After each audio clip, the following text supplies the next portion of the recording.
أعوذ بالله من الشيطان الرجيم بسم الله الرحمن الرحيم ويجعلون لما لا يعلمون نصيبا مما رزقناهم تالله لتسألن عما كنتم تفترون ويجعلون لله البنات سبحانه ولهم ما يشتهون وإذا بشر أحدهم بالأنثى ظل وجهه مسودا وهو كظيم يتوارى من القوم من سوء ما بشر به أيمسكه على هون أم يدسه في التراب ألا ساء ما يحكمون للذين لا يؤمنون بالآخرة مثل السوء وَلِلَّهِ الْمَثَلُ الْأَعْلَى وَهُوَ الْعَزِيزُ الْحَكِيمُ۔ اور ہم نے انہیں جو عطا فرمایا ہے اس میں سے ان بتوں کا حصہ تجویز کرتے ہیں جنہیں وہ خود بھی نہیں جانتے۔ خدا کی قسم ان سے ضرور باز پرس ہوگی ان باتوں کے بارے میں جو وہ افطرا بازیاں کر رہے ہیں، اور وہ اللہ کے لیے بیٹیاں تجویز کرتے ہیں۔ سبحان اللہ، اللہ کی ذات تو پاک ہے، اور اپنے لیے اپنی چاہت کی چیزیں پسند کرتے ہیں، یعنی بیٹے۔ اور جب ان میں سے کسی کو لڑکی کے پیدا ہونے کی خوشخبری دی جاتی ہے تو اس کا چہرہ کالا ہو جاتا ہے اور وہ دل ہی دل میں گھٹتا رہتا ہے، اور وہ اس خوشخبری کی برائی کی وجہ سے لوگوں سے چھپا پھرتا ہے کہ آیا اس کو ذلت کے ساتھ برداشت کرے یا پھر اس کو زمین میں گاڑ دے۔ خبردار، یہ لوگ بہت برا فیصلہ کرتے ہیں۔ جو لوگ آخرت پر یقین نہیں رکھتے ہیں انہی کی بری حالتیں ہیں، اور اللہ ہی کے لیے بلند صفات ہیں، اور وہ زبردست حکمت والا ہے۔ ان آیات میں اللہ تعالیٰ نے زمانہ جاہلیت کے مشرکین کی دو بری عادتیں اور خصلتیں بیان فرمائی۔ پہلی بری عادت یہ ہے کہ جو لوگ زمانہ جاہلیت میں تھے، اسلام ان کے پاس نہیں تھا، دین نہیں تھا، تو ان کے اندر ایک بری رسم یہ تھی کہ اللہ کی دی ہوئی نعمتوں کو بتوں کے لیے تجویز کر لیا کرتے تھے۔ کیا مطلب؟ اللہ کی دی ہوئی نعمتیں، روزی اللہ نے دی، کھیتی کے اندر جو پیداوار ہوتی تھی، جانوروں کے اندر جو پیداوار ہوتی تھی، وہ تو اللہ کی دی ہوئی چیزیں تھیں۔ اللہ کی دی ہوئی نعمتوں میں غیر اللہ کا بھی حصہ بنا لیتے تھے اور غیر اللہ کو بھی شریک کر لیا کرتے تھے۔ ہونا تو یہ چاہیے کہ جس نے دی ہے اس کے نام پر خرچ کیا جائے، وہ بتوں کے نام پر اس حصہ لگایا کرتے تھے۔ دیا اللہ نے، انہوں نے دے دیا بتوں کے نام پر۔ ایسے بت جن کا انہیں خود بھی پتہ نہیں کہ وہ کون ہیں، نہ ان کے پاس ان کی دلیل ہے کہ یہ خدا ہیں، خدا ہونے کی کوئی سند نہیں ہے، کوئی دلیل نہیں ہے، کوئی ثبوت نہیں ہے، نہ وہ خود جانتے کہ وہ کون ہیں، بس اپنے ذہن سے خود تجویز کر لیا کہ یہ خدا ہیں۔ ایسے جاہل لوگوں کو کا حصہ وہ مقرر کرتے تھے۔ تو اس بری عادت کی تردید فرمائی۔ اللہ تعالیٰ فرماتے ہیں ان سے ضرور پوچھا جائے گا کہ جو یہ افطرا بازیاں کر رہے ہیں، انہوں نے کیسے ان کے لیے حصہ تجویز کیا ہے۔ حق تو تھا اللہ کے نام پر خرچ کیا جاتا، کیونکہ دی ہوئے اللہ کی تھی۔ کھیتی کے اندر جو پیداوار ہوئی وہ اللہ نے کی، اس کے حکم سے ہوئی، اس کی مرضی سے ہوئی۔ اور آپ نے پتھروں کے نام پر، دیوی دیوتاؤں کے نام پر، پیر و خواجہ کے نام پر جو ہے آپ نے حصہ نکال دیا۔ یہ خواجہ کے نام کا، یہ پیر کے نام کا، یہ بدھوں کے نام کا، یہ فلاں کے نام کا۔ اللہ کے نام پر خرچ کرنا تھا۔ آپ نے مخلوق کے نام پر کیسے خرچ کیا؟ وہ مخلوق چاہے اپنے وقت کی ولی ہو کیوں نہ ہو، وہ اللہ کے برابر نہیں ہو سکتی، وہ مخلوق ہے۔ نبی کے نام پر آپ نہیں خرچ کر سکتے، کسی ولی کے نام پر آپ خرچ نہیں کر سکتے۔ اللہ کے لیے خرچ کریں گے، اللہ کے نام پر ہی خرچ کریں گے۔ تو یہ بری رسم تھی، یہ شرک ہے، اس کی تردید فرمائی، ایسے لوگوں سے پوچھا جائے گا قیامت کے دن کہ تم نے ایسا کیوں کیا، اور پھر ان کو ان کی افتراء بازیوں کی سزا بھی ملے گی۔ اس لیے مسلمانوں کے اندر بھی اس طرح کی عادتیں اور خصلتیں جو زمانہ جاہلیت میں تھی سرایت کرتی جا رہی ہیں۔ وہ اپنے آپ کو مسلمان کہتے ہیں، لیکن بہت سی عادتیں ایسی ہیں کہ وہ بتوں کے نام پر بھی، کہ وہ خواجاؤں کے نام پر بھی نکال لیتے ہیں حصہ۔ تو یہ شرک ہے، اس سے بچنے کی ضرورت ہے۔ ہمیں جو کچھ خرچ کرنا ہوگا اللہ کے نام پر خرچ کرنا ہے۔ ہاں، اگر ہم یہ چاہتے ہیں کسی کو ثواب پہنچانا چاہتے ہیں، وہ ایک الگ چیز ہے۔ نبی کو ثواب پہنچانا ہے، کسی ولی کو ثواب پہنچانا ہے، کسی اللہ والے کو ثواب پہنچانا ہے، کسی بزرگ کو، کسی رشتہ دار کو ثواب پہنچانا ایک الگ چیز ہوتی ہے، لیکن جو کچھ خرچ کیا جائے گا وہ اللہ کے نام پر ہی خرچ ہوگا، کسی مخلوق کے نام پر خرچ نہیں کیا جا سکتا۔ ایک بات تو یہ۔ دوسری بات ارشاد فرمائی، دوسری بری عادت یہ تھی کہ اللہ کے لیے وہ بیٹیاں تجویز کرتے تھے اور یہ کہتے تھے کہ اللہ صاحب اولاد ہے، اور یہ ان کی اتنی بھونڈی بات تھی کہ بیٹی ہونا اپنے لیے عیب سمجھتے تھے، اور اللہ کے لیے بیٹی وہ سمجھتے تھے کہ اللہ تعالیٰ بیٹی والا ہے، جبکہ بیٹی ہونا اپنے لیے عیب سمجھ رہے ہیں اور اللہ کے لیے بیٹی کہہ رہے کہ اللہ تعالیٰ کی بیٹیاں ہیں۔ قرآن کریم میں دوسری جگہ پر فرمایا کہ وہ فرشتوں کو اللہ کی بیٹیاں بناتے ہیں۔ مشرکین کا عقیدہ تھا کہ فرشتے اللہ کی بیٹیاں ہیں، نعوذ باللہ۔ اسی طرح عیسائیوں کا عقیدہ ہے حضرت عیسیٰ خدا کے بیٹے، نعوذ باللہ۔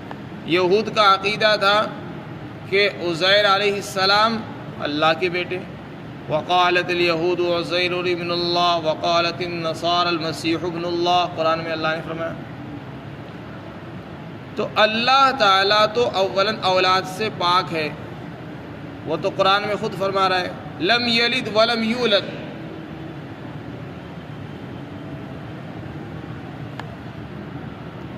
نہ اس نے کسی کو جنا ہے، نہ وہ خود جنا گیا ہے، نہ اس کے کوئی بیوی ہے، نہ اس کی کوئی ماں ہے، وہ اولاد سے پاک ہے سبحانہ، نہ اس کے برابر کوئی ہے، وہ تو بے نیاز ہے۔ بخاری شریف کی روایت ہے، اللہ تعالیٰ حدیث قدسی میں ارشاد فرماتے ہیں کہ انسان نے مجھے گالی دی، اور اس کا گالی دینا یہ ہے کہ وہ کہتا ہے اللہ صاحب اولاد ہے۔ تو اللہ کو یہ کہنا کہ اللہ صاحب اولاد ہے، یہ بھی اللہ کو گالی دینا ہے، اللہ کی شان میں گستاخی ہے، یہ شرک بھی ہے۔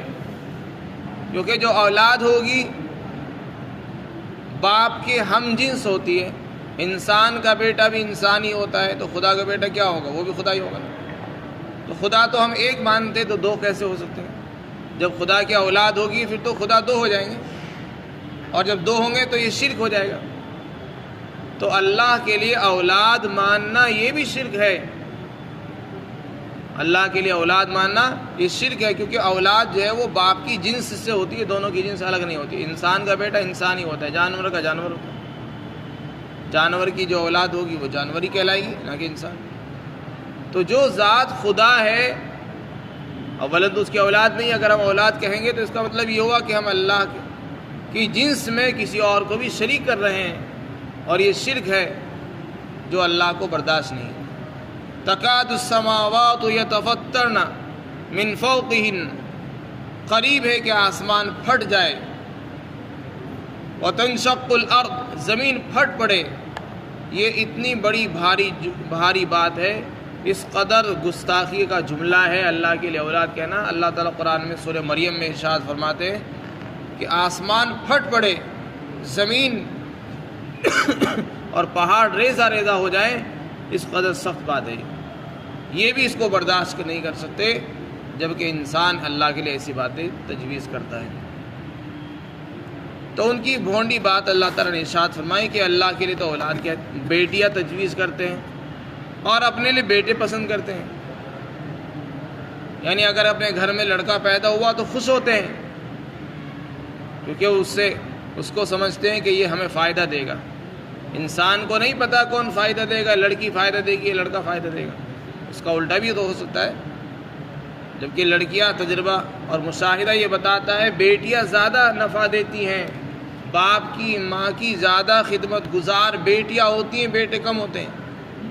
اور انسان یہ سمجھ رہا ہے کہ بیٹا میرے لیے مفید ہے، فائدہ مند ہے، اور بیٹی میرے لیے نحوست ہے، نعوذ باللہ۔ تو یہ مشرکین کا خیال تھا، جب ان کے ہاں بیٹی پیدا ہوتی تو ناک منہ بنا لیتے تھے، برا سمجھتے تھے، شرم کے مارے اپنا منہ چھپائے چھپائے پھرتے تھے مخلوق سے، لوگوں سے۔ آگے اس کا بیان آ رہا ہے۔ تو یہ کیسی تجویز ہے ان کی؟ اپنے لیے لڑکا پسند کرتے ہیں اور اللہ کے لیے لڑکی پسند کر رہے ہیں۔ ایک تو یہ بات ہے۔ پھر آگے مشرکین کی بات بیان فرمائی کہ مشرکین کا حال یہ ہے کہ جب ان کو خوشخبری دی جاتی کہ تمہارے لڑکی پیدا ہوئی تو مارے شرم کے اس کا منہ کالا ہو جاتا تھا، منہ انتہائی بھدا ہو جایا کرتا تھا، منہ بنا لیا کرتا تھا غم کے اندر، رنج میں کہ لڑکی پیدا ہو گئی، اس کو منحوس سمجھتے تھے، اور دل ہی دل میں گھٹتا رہتا تھا۔ وَهُوَ كَظِيمٌ، اللہ فرماتے گھٹتا رہتا تھا کہ اب کیا ہوگا۔ پھر آگے خود اللہ فرماتے ہیں اس خوشخبری کی برائی کی وجہ سے لوگوں سے چھپا پھرتا تھا کہ کوئی پوچھ نہ لے، کیونکہ لوگ پوچھتے بھائی تیرے یہاں بیٹی پیدا ہوئی تو شرمندگی اٹھانی پڑے گی، تو کیسا منحوس آدمی ہے کہ تیرے لڑکی پیدا ہو گئی۔ تو اللہ تعالیٰ فرماتے اس کو سمجھ میں نہیں آتا تھا میں کیا کروں، آیا اس لڑکی کو زندہ درگور کر دوں، زندہ زمین میں گاڑ دوں تاکہ میں عزت دار کہلاؤں، یا اس کو زندہ رکھوں اور ذلت برداشت کروں، لوگوں کے طعنے سہوں، تو اس میں مجھے ذلت اٹھانی پڑے گی۔ تو اس کو سمجھ میں نہیں آتا تھا میں کیا کروں۔ آخر کار وہ اپنی عزت بچانے کے لیے، لوگوں میں عزت دار کہلانے کے لیے زندہ بچی کو زمین میں گاڑ دیا کرتا تھا۔ تو یہ اسلام آنے سے پہلے عورت کی کوئی عزت نہیں تھی۔ مذہب اسلام وہ مذہب ہے جس نے عورت کو عزت بخشی ہے، اس کو اس کے حقوق عطا فرمائے ہیں۔ ہندوستان کے اندر جب شوہر کا انتقال ہو جاتا تو عورت کو اس کے ساتھ جلنا پڑتا تھا، اس کی چیتا کے ساتھ وہ بھی جل جاتی تھی۔ عربوں کے اندر دستور یہ تھا لڑکی پیدا ہوتی اس کو پیدا ہوتے ہی زندہ زمین میں گاڑ دیا کرتے تھے۔ تو یہ عورت کا حال تھا، عورت بالکل بے حیثیت تھی۔ اور بھی دنیا میں جو مذاہب ہیں پھیلے ہوئے ہیں وہاں بھی عورت کی کوئی حیثیت نہیں تھی۔ ہندوؤں کے اندر بھی بہت برا حال تھا۔ یہ تو اس مذہب اسلام نے اس کو عزت دی ہے۔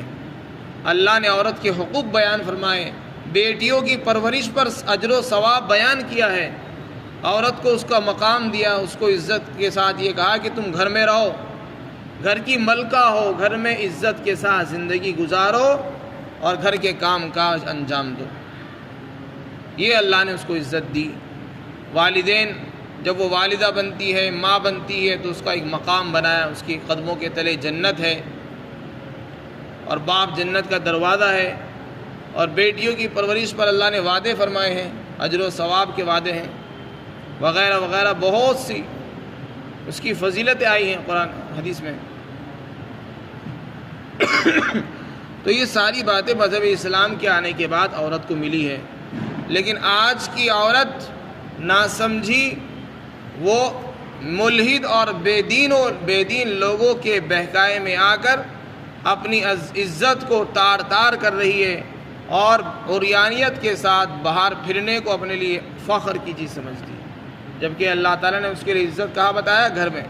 وَقَرْنَ فِي بُيُوتِكُنَّ، گھر میں رہو، اور زمانہ جاہلیت کی عورتوں کی طرح بے پردہ باہر مت پھرو۔ زمانہ جاہلیت میں جیسے عورتیں پھرتی تھی باہر بے پردہ عریانیت کے ساتھ، قرآن میں 22ویں پارے میں شروع میں اللہ تعالیٰ نے فرمایا وَلَا تَبَرَّجْنَ تَبَرُّجَ الْجَاهِلِيَّةِ الْأُولَىٰ، زمانہ جاہلیت کی عورتوں کی طرح بے پردہ مت پھرو۔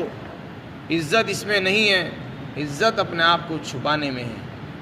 آپ نے دیکھا ہوگا کہ جو سامان پیکنگ میں ہوتا ہے اس کی قیمت ہوتی ہے، اور جب اس کی پیکنگ ختم ہو گئی تو اس کی کوئی قیمت رہتی ہے؟ ختم۔ بس عورت کی عزت اسی وقت تک ہے جب تک وہ پردے میں ہے۔ عورت کا جو مقام ہے وہ اسی وقت تک محفوظ رہے گا جب کہ وہ پردے میں رہے گی۔ جب وہ پردے سے باہر آ گئی اس کی کوئی عزت نہیں، کوئی حیثیت نہیں رہی۔ تو اللہ تعالیٰ فرماتے ہیں یہ بہت برا فیصلہ ہے جو یہ کر رہے ہیں کہ عورت کو کوئی مقام نہیں دیا انہوں نے، عورت کو بالکل بحیثیت کہا اور اس کو جو ہے زندہ دفن کر دیا کرتے ہیں۔ آگے اللہ تعالیٰ فرماتے ہیں جو لوگ اصل میں بات یہ ہے جو لوگ آخرت پر یقین نہیں رکھتے، جن کا آخرت پر یقین نہیں کہ ہمیں اللہ کے سامنے بھی جانا ہے، ہمیں اللہ کو جواب بھی دینا ہے، یہ ان لوگوں کا حال ہے کہ ان کے بس یہی حالات ہوتے ہیں، ان کے بری حالتیں بری عادتیں ان کو ملیں گی۔ اور اللہ کے لیے بلند صفات ہیں اور اللہ زبردست ہے، حکمت والا ہے۔ اللہ تعالیٰ ہم سب کو سمجھ عطا فرمائے۔